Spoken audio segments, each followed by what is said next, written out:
After decades of broken politics in Washington,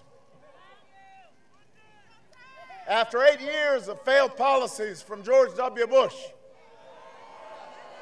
you don't need to boo, you just need to vote.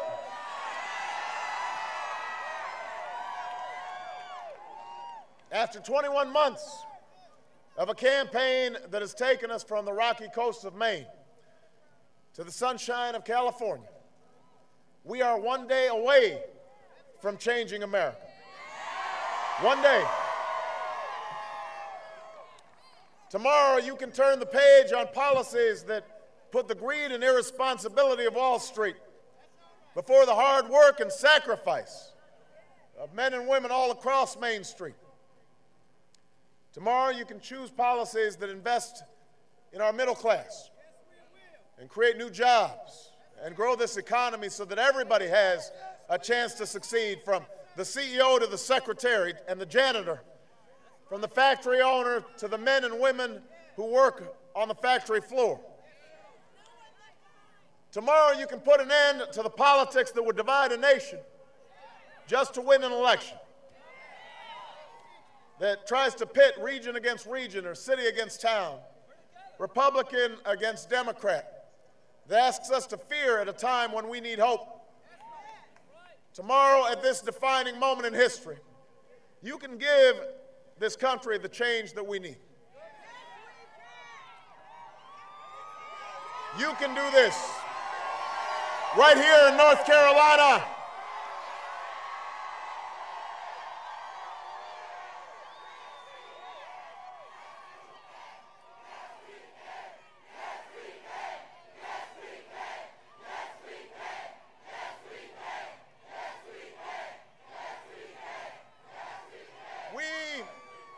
We began this journey in the depths of winter nearly 2 years ago on the steps of the old state capitol in Springfield, Illinois.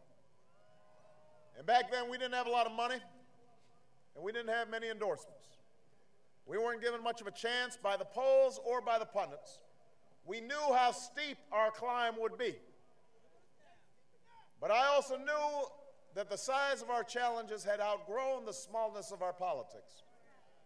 I believe the Democrats and Republicans and Americans of every political stripe, they were hungry for new ideas and new leadership, a new kind of politics, one that favors common sense over ideology. What my grandmother would call just being sensible. One that focuses on those values and ideals that we hold in common as Americans. And most of all, I knew the American people were decent and generous people, willing to work hard and sacrifice for future generations. And I was convinced that when we come together, our voices are more powerful than the most entrenched lobbyists or the most vicious political attacks or the full force of the status quo in Washington that just wants to keep things the way they are. And 21 months later, my faith in the American people has been vindicated. That's how we've come so far and come so close because of you. That's how we'll change this country with your help. That's why in these last 24 hours we can't afford to slow down or sit back or let up. Not 1 hour, not 1 minute, not 1 second, not now, not when we've got so much at stake. We've got an election to win, North Carolina.